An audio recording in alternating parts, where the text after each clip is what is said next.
Bore da chi gyd a chroeso i'r oedfa foreol. Mae'n hyfryd I weld chi y cwmni dethol fel petai. I ni ddim yn rhyw lawer y bore yma, perhaps yesterday's afternoon concert has tired a lot of people out. But it's lovely to see you who are here, friends and visitors and members alike. Rhai mor bell ag Australia a bore yma, hyfryd I weld chi, a rhai o Gaffiniau Abertawe yn wreiddiol, hyfryd I weld chi, a rhai o Gaerdydd.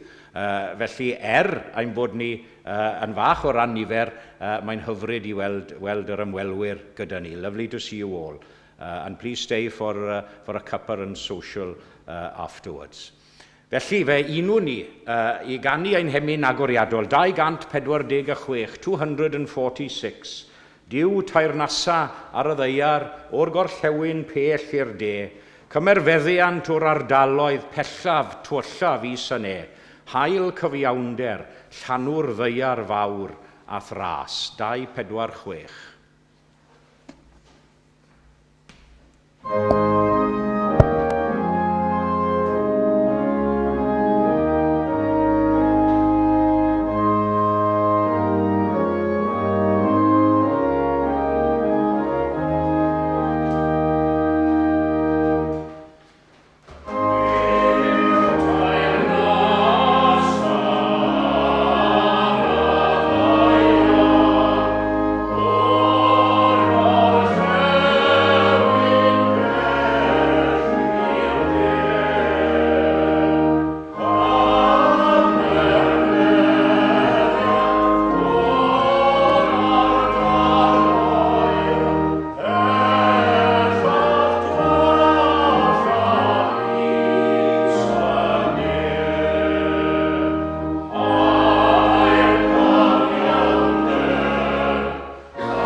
Nes bod at sain, nes bod at sain, mo oliant yn amgylchu'r byd.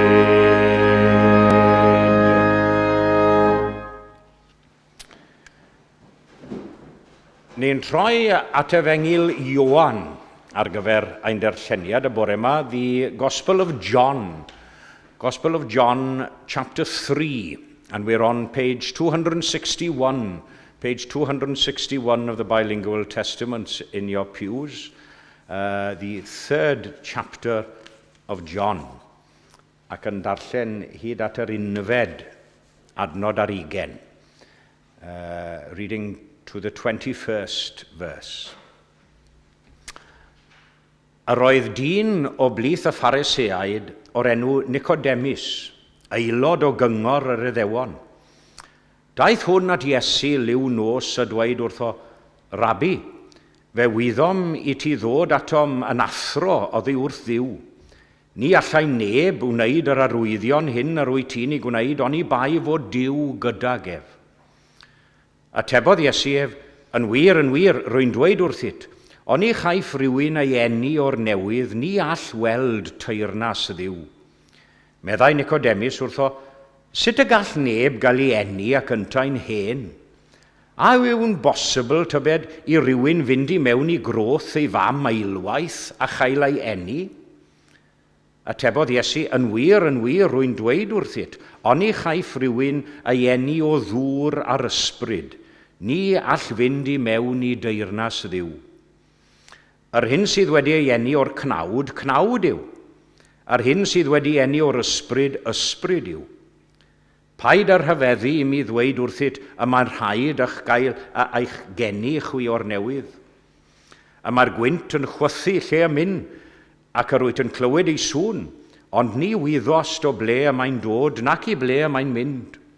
Felly y mae gyda phob un sydd wedi ei eni o'r ysbryd. Dywedodd Nicodemus wrtho, sut y gall hyn fod? Atebodd Iesu ef, a thithau yn athro yn Israel, a wyt ti heb ddeall y pethau hyn? Yn wir, rwy'n dweud wrthit, mae am yr hyn y wyddom yr ydym yn siarad, ac am yr hyn y welsom yr ydym yn tystiolaethu, ac eto nid ydych yn derbyn ein tystiolaeth.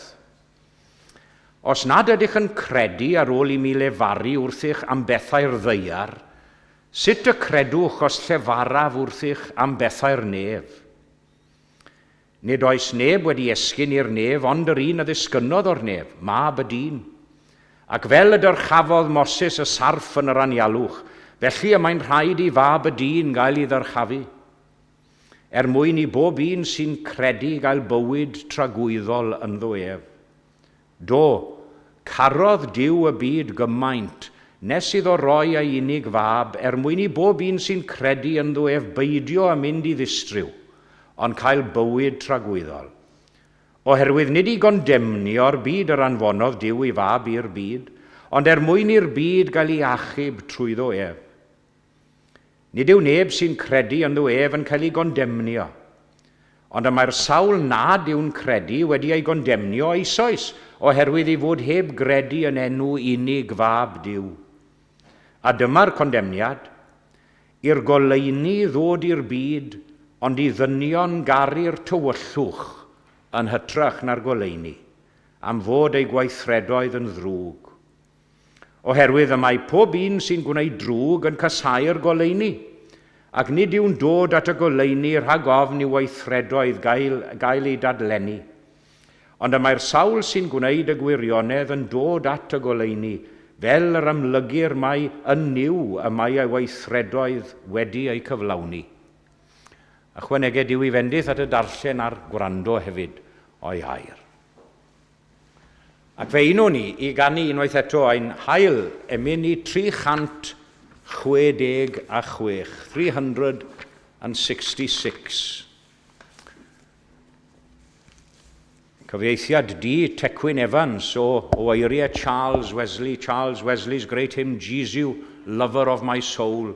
And this is the great translation by D. Tecwyn Evans. Iesu, cyfaill fennau di, gadym ffoi i'th fynwes gref, tra bo'r tonnau'n codi'n llu ar y storm yn rwygo'r nef, cudd fi, geidwad, ond i ddaw terfyn y temhestloedd maith, dwg fi'n iach i'r hafan draw, derbyn fi ar ben y daith. 366.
ni nawr I droi at Dduw mewn gweddi. Let us turn now to God in prayer. Cydweddiw. A'n tad nefol I ni'n troi at unwaith yn rhagor yn ôl ein harfer mewn gweddi y bore yma. Ac I mewn i'th bresenoldeb sanctaidd di. Sanctaidd a chyfiawn wyt ti ac yng ngeiriau'r salmydd gynt pwy a esgyn I fynydd yr arglwydd a pwy a saif yn dy le sanctaidd di. Dim ond y glân ei dwylo a'r pyr ei calon, ond wrth cwrs I ni'n cyffesu fel ym mhob oedfa ger dyfron, bod bryntni'r byd hwn ar ein dwylo ni. A staen fel petai, staen trachwant a hunanoldeb yn ein calonau ni bob yr un ohonom ni. Ond I ni'n dod ger dyfron yn edifeiriol, gan ofyn am dy drigaredd ath fuddeiant o Dduw yn ôl lliaws dy dosturiaethau. A mae'n bod ni yn awr yn dod yn enw Iesu ei hun. Loving God, you came into this world through your Son Jesus and came to help and to heal and to save. And so now, this morning, we pray especially for those in need. We remember the sick and the suffering, poor, hungry, aged, and infirm. Those sorrowful, the lonely, and the bereaved. We think of many of our fellow members here at Eglwys Gymraeg Canol Llundain. Many who find themselves in similar situations this morning. Reach out to them now in your love and comfort. Ond fe ddaiwn ni hefyd yn hyderus, fe ddaiwn yn hyderus ger dyfron, am dy fod wedi addo dy fyddeiant ath drigaredd I ni, bob yr un ohonom ni, pawb sy'n dy geisio o ddifri. Ac ein mynych grwydro ni oddi ar dy lwybrau di, ac ein bod ni yn anffyddlon iawn I ti mewn meddwl gair a gweithred, eto I gyd yr wyt ti yn ein ceisio ni a hynny yn a thrwy dy fab Iesu. Ac ni'n dod yn enwedig nawr wrth fwrdd y cymyn nes ymlaen yn yr oedfa hon, I dderbyn o fyddeiant a glanhad am ein ffaileddau a'n paichodau. We thank you and praise you this morning that you haven't left us alone in the world.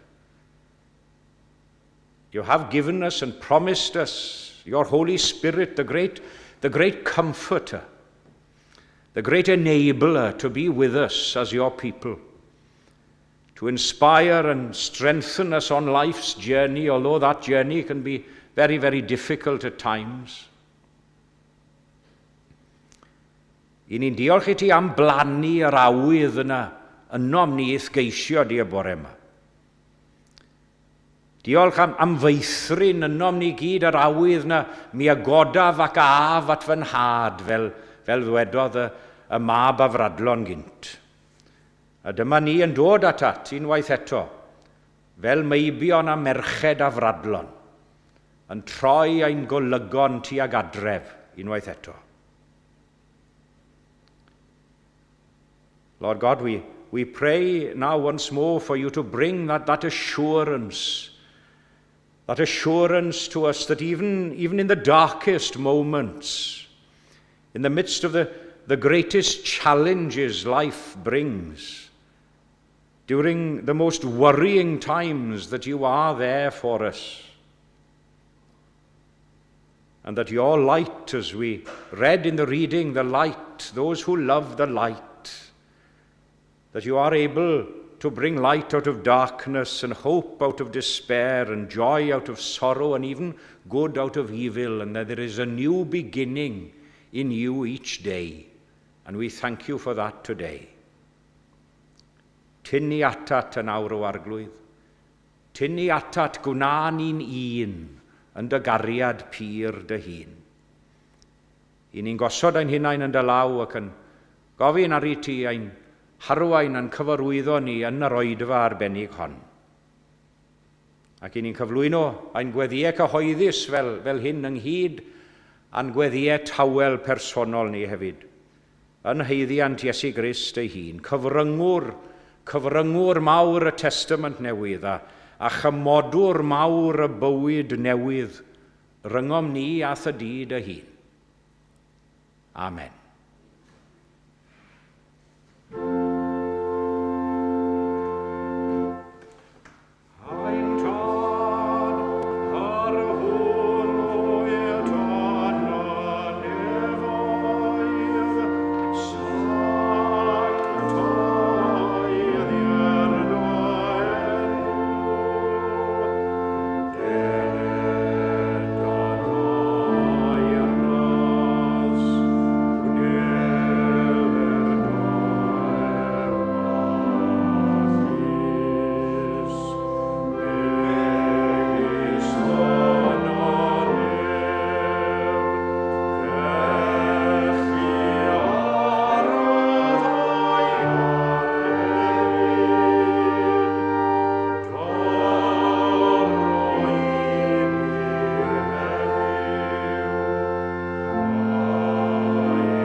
Bore da bawb, and a warm welcome to you all to this morning service. Mae'n hyfryd gweld gwyneb ffrindiau yn ymuno â ni o bob rhan y byd, fel oedd Rob yn dweud.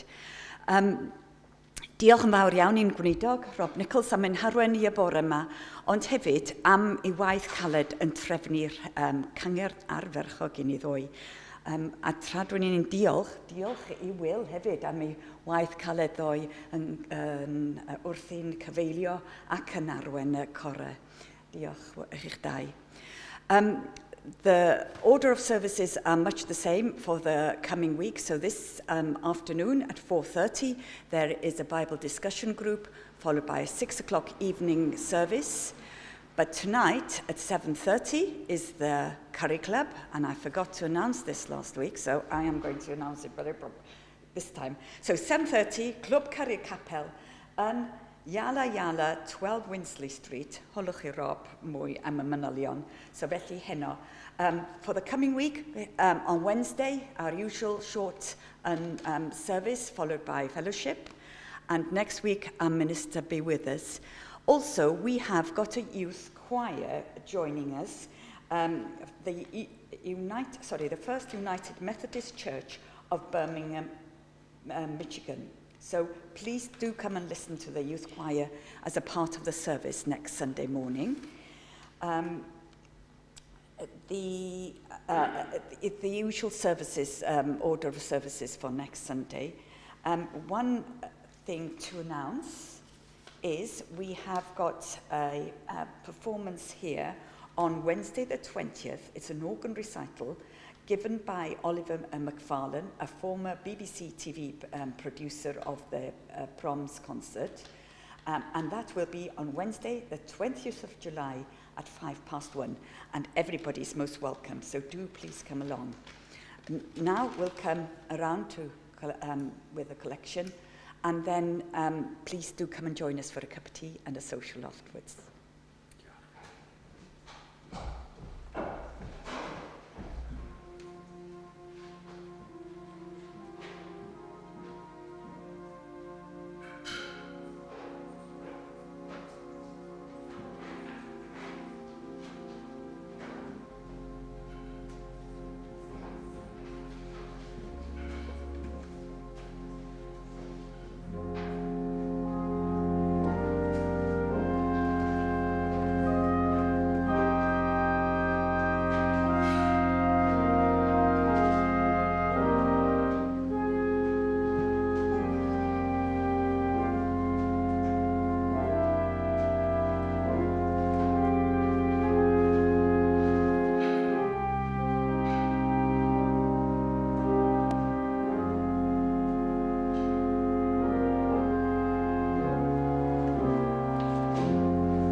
Wel, oedd Marian wedi diolch I fi yn bersonol am y cyngerdd, ond wel, cysylltu a trefnu nes I, ond it is a team effort always. And thank you for thanking me, but without naming any other names, as I say, it is a team effort. Thank you to all who were involved in making sure that yesterday went off well. All the little arrangements, and there are 1,001 little things, aren't there, to do behind the scenes. And you know who you are, and we thank you all, as I say, without naming names, because I'll sure to leave somebody out. So thank you, everyone. Felly, fe ganwn ni, gyda'n gilydd, 818, 818. Diw pob gras a diw pob mawredd, cadarn fod y law o'n ti, boedith eglwys wir o'r foledd ag rymyster oddi fri, roedd o'i thineb, ro wroldeb, mlaen ni gerddwn oll yn hi, 818.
Ffydd.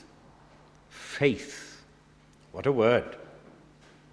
Small, little word. I've preached often on the theme of faith. Un o'r pethau symlaf yn y byd ar un olwg, ac eto I gyd un o'r pethau anodda I ddisgrifio mewn geiriau, ynddo e? One of the hardest things I'd say to describe in words. Ond dwi am fentro ar ni ychydig y bore yma. And I'm sure that all of you would agree that when it comes to talking about faith and of our faith, we have discussions often on a Wednesday about faith and belief and the miracles of Jesus and describing what faith is to you personally. Although you might well know and feel what it is, but it's very difficult to describe it in words, isn't it? Very often. Achos wedi'r cyfan, ond nid yw ffydd yn warant o bethau o gobeithir amdanynt, fel mae Paul yn dweud, ac yn sicrwydd o bethau na ellir I gweld. Ac ymgais fach sydd gen I bore yma I grynhoi ychydig o syniadau mewn gwirionedd, nid pregaeth fel y cyfryw, achos mae e'n destun mor eang, ond yw e, mor eang a phwysig, fel bod mae pregaethau di-ri, fel yn dweud, dwi wedi pregethu ar y thema yn aml, ond mae pregaethau di-ri a llyfrau a chyfrolau mawr wedi cael ei sgrifennu ar hyd y canrifoedd, ar y pwnc, ysgolhaigedd iawn, pwy fi, yn wyneb pawb a phobyn I sefyll o'ch blaen chi. Because of the enormity of the subject, I've got 4 headings for you this morning, because it's so big. You only had 2 last week, so it all works out. It all works out, but don't worry, they're not long. And as I say, rather than preach, it's not a sermon, I wouldn't say this morning, but rather to leave some seeds with you. Remember last week we talked about the parable of the sower, the seed growing. So to leave some seeds, some thoughts for you to ponder, because it's such a great subject. Gwrthrych ein ffydd, the object of our faith. That's pretty obvious. Hopefully I'll come to that first. Rheswm ein ffydd, the reason for our faith. Why do people believe? Where does it come from? Sail ein ffydd, the foundation of our faith. Ac yna'n olaf canlyniad, the result of our faith. Felly, gyntaf, gwrthrych ein ffydd, the object of our faith. Or what does faith look toward? Nawr, gallen ni yn rhwydd iawn gwaed un gair wrthoch chi nawr am ein gytre. Yeah? Ar pregaeth ar ben. I could say one word and then leave it there. Iesu, Jesus, Iesu Grist. Iesu, rwy ti'n ddigon. Dyfe? Meddai'r hen emyn. The reply, simple, short. Jesus, he is the object, or should be, the object of our faith as Christians, as Christian believers. And as I say, I could leave the sermon there, but I will say a little more. Achos, pan chi'n meddwl amdano fe, hyd yn oed ein ffydd ni yn niw, dylen ffydd ni yn niw fel Cristnogion, deillio o'n ffydd ni yn Iesu Grist, nid yw neb yn dod at y tad ond trwy o fi, meddai'r Iesu, ydyn ni'n credu hynny? Oes ffydd gyda ni yn y gosodiad yna? Do we believe that nobody comes to the Father but through Jesus? He is the reason for our faith in God, or should be as Christians, and the same could be said about the Holy Spirit. Mor bwysig yw gwaith y dylanwad yr ysbryd, i ni ffili disgrifio'r ysbryd, i ni'n gwybod beth yw'r ysbryd. Mor bwysig yw hynny yn ein bywydau ni, nid gwrthrych eich ffydd yw'r ysbryd. Yes, we need God the Father and God the Spirit in order to complete the whole, as it were. But the first and immediate object is the Son, as Christian believers. Emmanuel, Dyw gyda ni. A hynny ym merson Crist ei hun. Mae'n amhosib i ni gadw at lythyren y ddeddf, ond yw i, fel mae di gosod allan yn yr Hen Testament. Nobody can keep the letter of the law, ond fe ddath Iesu i gadw'r ddeddf. Na'r peth drosom ni. We can't possibly obey God perfectly in the way we should. We ought to. It's Jesus' obedience that stands in the place of our disobedience. He and he alone should be the objective of our faith. Mae di mynd yn ffasiynol iawn, wedi sôn am hyn o blaen hefyd, mae di mynd yn ffasiynol iawn y dyddiau yma, yn enwedig ynghylchoedd crefyddol, i ddibrisio disgeidiaeth yr iawn Addoliad, substitutionary atonement, the doctoring of substitution. Ond chymod, mae rhaid i mi gredu, fel Cristion, mae rhaid i mi gredu bod Iesu Grist wedi cymryd arno ei hunan holl gamweddau'r byd. But he was wounded for our transgressions. I have to believe that. As a Christian, he was wounded for our transgressions. He was bruised for our iniquities. The chastisement of our peace was upon him, and with his stripes, as we'll be celebrating around the communion table, and with his stripes, we are healed. I have to believe that as a Christian. Fe dalwyd iawn, medda Williams, yn un o'i hen ymynau. Dyw e ddim yn cynaion ffydd am ryw reswm.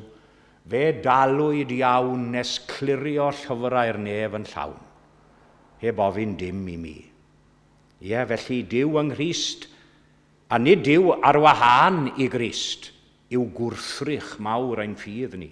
Ac yna, at yr ail bwynt, beth yw reswm ein ffydd? What is the reason for our faith? Why do people believe at all? Chymod, ni'n darllen yn Rufeinied bod ffydd yn dod trwy glywed a chlywed yn dod trwy air Crist. Faith comes from hearing. That's what the scriptures tell us. But when you think of it, don't many people hear but still remain as unbelievers? How then do people come to this faith? And I believe that amongst other things, of course, our faith comes as the result of a sense of a great need within us. A need deep within each and every one of us. Angen mawr yn nofn ein calonau ni. Yr ymdeimlad hwnnw bod os dim modd i ni ddianc ac i oresgyn yn y byd yma, yna i nerth ni ein hunain. We can't do it on our own. I feel convinced of this, that no person ever did or ever will believe in Jesus Christ unless they feel the need of him. That's the thing. Unless they feel the need of him. And no one ever did or will feel the need of Christ unless the Spirit makes them feel the need of him. A felly dyma waith y drindod sanctaidd yn gyfan, reswm ein ffydd, neu pam mae pobl yn credu, yw Dyw yn gweithio trwy'r ysbryd yn plannu'r awydd. Dwi'n gweud y llinell na'n aml. Diolch am blannu'r awydd ynom ni i ddod. Lle mae'r awydd na wedi dod? I leave you to ponder over those thoughts and move on to my third point this morning. Beth yw sail? Beth yw sail ein ffydd, the foundation or ground of our faith? Eto, allai weid un gair. Iesu, Jesus, it all comes back to the same one word. Ond mae angen ychydig o gliro hefyd. We've already seen that Jesus is the object of our faith, and that no one will come to faith in him unless they feel the need of him. But on what ground or foundation do we hope to believe in Jesus and to put our faith in him? Ac wrth gwrs, dyle'r ysgrythurau sanctaidd. Dyle'r ysgrythurau fod yn ddigon o brawf i ni gredu yn Iesu Grist, ond mae angen mwy na hynny. We do need more than the scriptures as well. Mae profiad, mae profiad yn rhywbeth gwerthfawr mewn bywyd, yn dyw e? Experience. We always say, whenever you ask for a job description, they'll ask for experience in the field. Your personal experience. Ac mae profiad o bresenoldeb Crist yn eich bywyd yn werth nag unrhyw ddarllen, nag unrhyw ysgrythurau. Our own personal experience of God in Christ at work in our lives. That is worth more. Mae Iesu'n fwy na'i roddion hyd yn oed. Wedi dyfynnu Williams eto yn barod. A mae fel Sir Williams, tas Anthony, mae bore yma, mae fe'n dyfynnu geiriau Williams yn aml. Ond mae emynau gan Williams Pantycelyn i ddisgrifio pob ymdeimlad dan hael. Mae Iesu'n fwy na'i roddion. Mae ef yn fwy na'i ras, yn fwy na'i holl weithredoedd o fewn ac o'r tu fas. Pob ffydd ar beth. Pob ffydd a dawn a ffyrdeb mi lefa amdani'n twy, ond arno'i hun yn wastad edrychau'n llawer mwy. Another great and strong foundation, of course, are the promises of Jesus himself. These promises. He that cometh to me, I will in no wise cast out. Ar hwn a ddel at a fi, nis bwria fe fallan ddim. And if he doesn't receive you in faith, then he's not being true to his word. And I can't believe that for a minute, that he wouldn't be true to his word. Felly, wedi edrych ar wrthrych ein ffydd, reswm ein ffydd a sail ein ffydd. Beth am ganlyniad? Beth am ganlyniad ein ffydd ni, cyn ein bod ni unwaith eto yn dod at fwrdd y cymyn y bore yma? A brief word on the result of our faith as we come once more to commune together. Chi'n cofio geiriau o'r darlleniad, rhai o'r geiriau. Nid yw neb sy'n credu ynddo ef yn cael ei gondemnio. Whoever believes in him is not condemned. A foment honno, a foment honno, mae unrhyw un yn rhoi ffydd ei ymddiriediaeth yn yr arglwydd Iesu. Mae'n rhydd o unrhyw gondemniad o'r gorffennol, o'r presennol neu'r dyfodol. Nid bod ni ddim yn mynd i gwmpo, wrth cwrs ni'n mynd i gwmpo. Ni'n mynd i gwmpo'n fyr o'r nod, i ni'n dod yn fyr o'r nod bob dydd o'n bywydau, ond i ni. Yn syrthio i demtasiwn ac i ddrygioni a phob math o ffaileddau eraill. None of us perfect, we know. We know we're only too aware of our imperfections, each and every one of us, of our failings and shortcomings, falling short of the mark so often. But this is the point, and this is the point of the result, that we shouldn't be what we once were.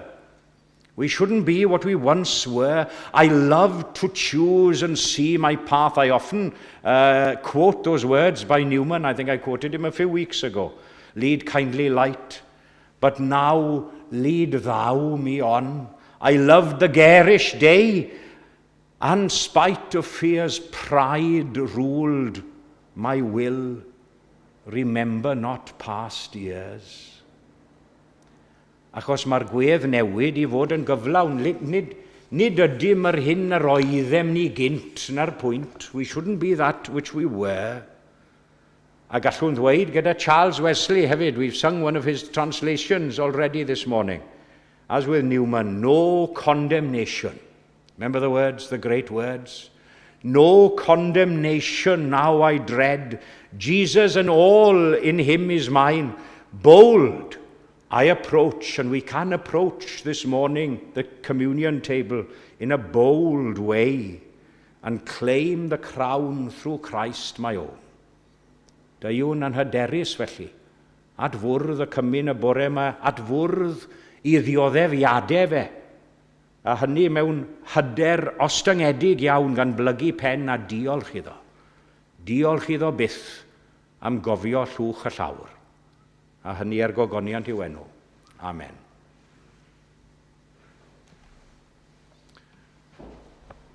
And we sing together the words of 633, 633.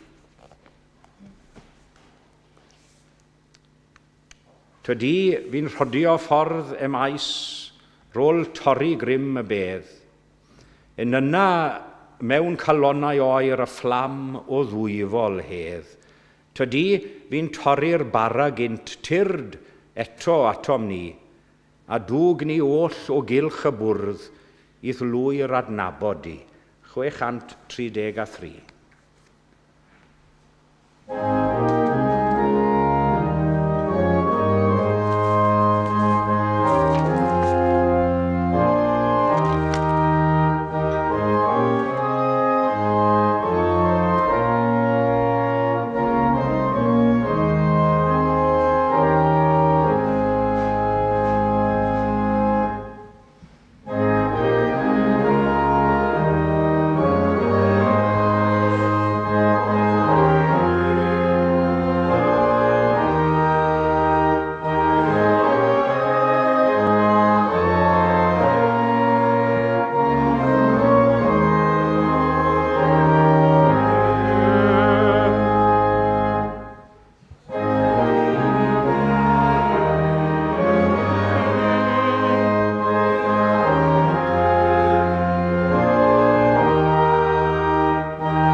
Wrth i ni fod at fwrdd y cymyn i ni fel arfer yn cofio am rhai o'n plith ni sydd yna'n gweddiau. We think especially of some of our fellow members, many who are going through challenging times at the moment. It was lovely to see John and Marian here last week, but I know he hasn't been too well this week, and we think of him.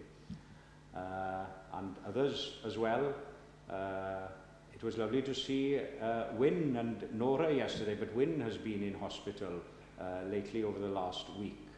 And Peter Dewi is out of hospital. He was in at the beginning of the week, but he is better than he was, so we think of Peter as well.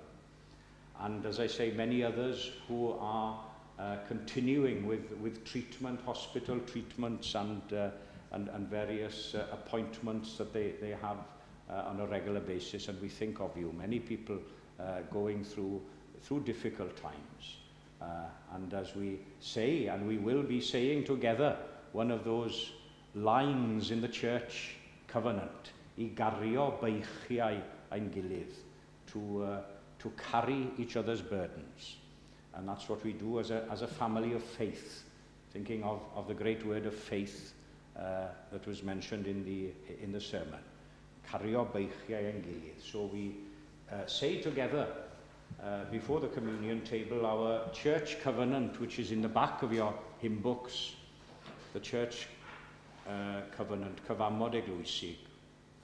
Gnawn yma gyfamod a'n gilydd trwy gymorth diw, i rodio yn ei ffyrdd, i arddel Iesu Grist yn arglwydd ac yn waredwr, i geisio arweiniad yr ysbryd glân, i ddarllen yr ysgrythurau, i fod yn ffyddlon o fewn ein gallu i'r addoliad cyhoeddus, i gario beichiau ein gilydd, ac i wneud ein gorau i rannu'r efengil ac i adlewyrchu cariad Crist yn y byd.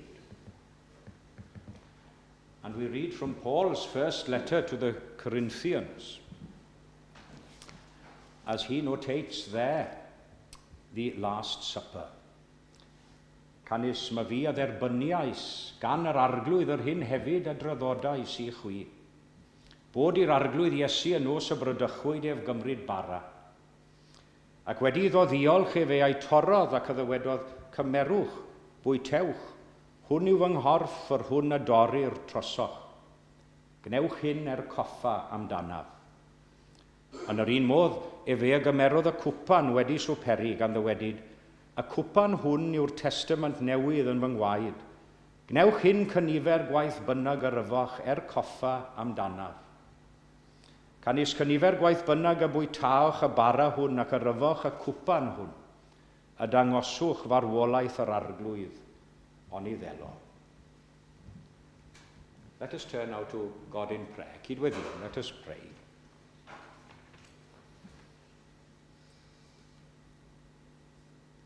Ein harglwydd Iesu, ni'n cofio yn awr wrth fwrdd y cymyn fel hyn. Ni'n cofio cyn I ti farw I ti weddio dros eraill, ac nid yn unig dros dy ddisgyblion a ddilynwyr, ond dros bawb, hyd yn oed yr rheini oedd yn derbyn di. Rheini a chosodd dy boi nath farw. Felly ni'n gweddio nawr dros y byd a'i holl flinderau a phawb sydd ynddo.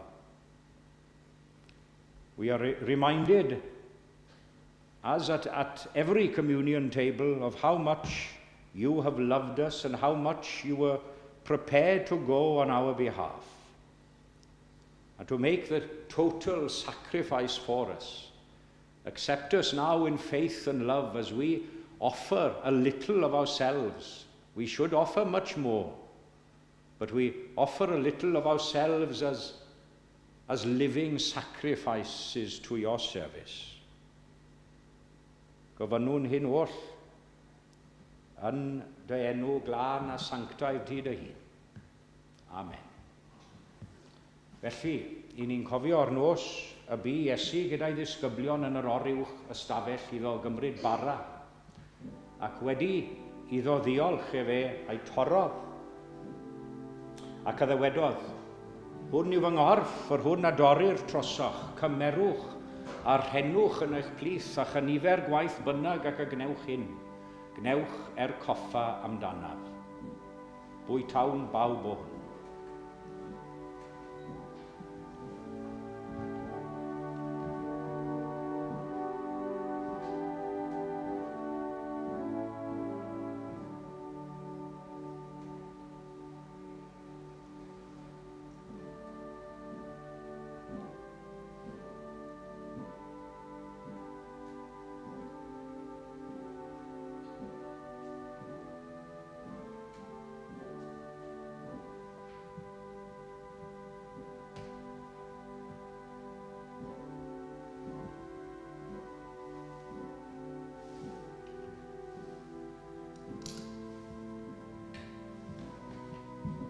Cofiwn hefyd iddo gymryd y cwpan wedi swperi, gan ddywedid, y cwpan hwn yw'r cyfamod newydd yn fy ngwaed I.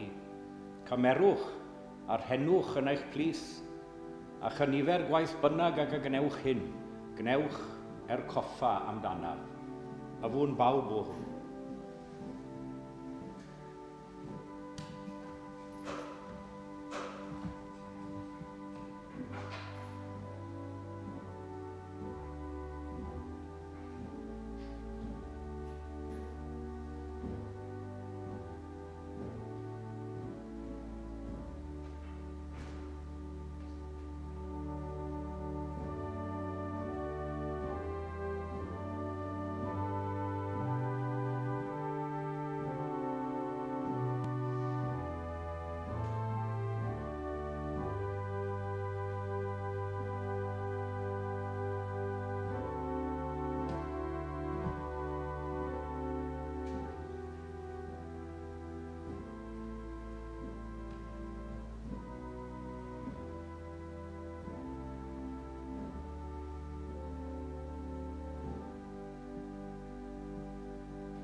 Gweddiwn, let us pray.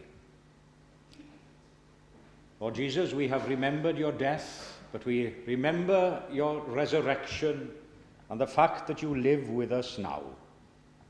We rejoice in the wonder of your love toward us. Anfon ni allan yn awr yn dy enw di i'r byd, ac yn ystod yr wythnos newydd hon sydd yn ymagor o'n blaen ni, i'n cryfhau ni yn ein tystiolaeth ni, i'n bywhau ni yn ein ffydd ni, ac i'n gwneud ni i gyd yn gyfryngau dy fawl a thgariad yn y byd, byd sydd mewn angen dirfawr o hynny. A gofynnwn hyn yn dy enw glân a sanctaidd di dy hun. Amen.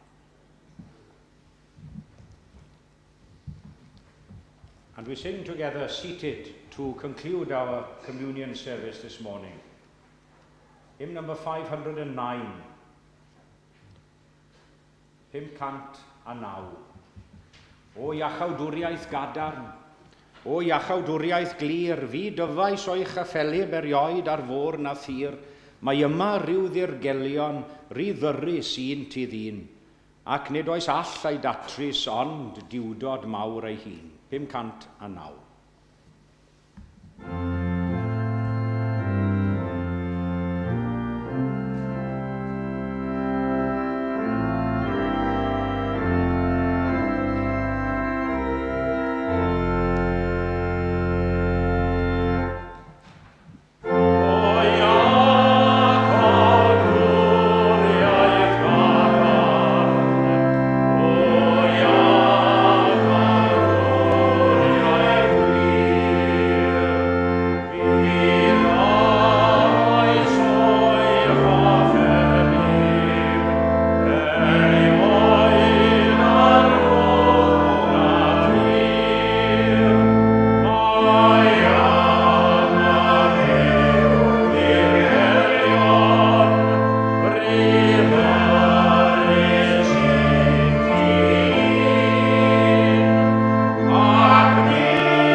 Let us commit ourselves to God in prayer.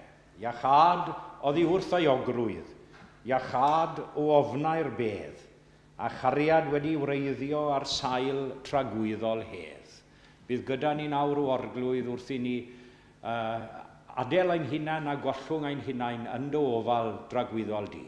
A gras ein harglwydd ni Iesu Grist a chariad Duw, a chymdeithas yr ysbryd glân, a fo gyda ni oll o'r awr hon hyd yn oes oesoedd.